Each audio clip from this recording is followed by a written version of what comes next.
জীবনে প্রিয়জনের থেকে প্রয়োজন হওয়াটা চেষ্টা করো।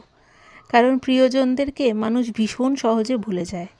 আর প্রত্যেকের জীবনে প্রিয়জনের তালিকা কিন্তু অনেকটা বড় থাকে।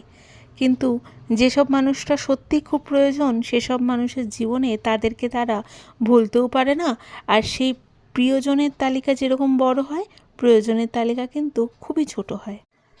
তার জন্য জীবনে প্রিয়জনের তালিকায় নাম না দিয়ে প্রয়োজনের তালিকায় নাম দিও। একটা ছোট উদাহরণ দিই। আমরা যারা সন্তানরা আছি তারা বাড়ি ফিরে প্রথমেই কিন্তু বাবা বা মায়ের খোঁজ নিই।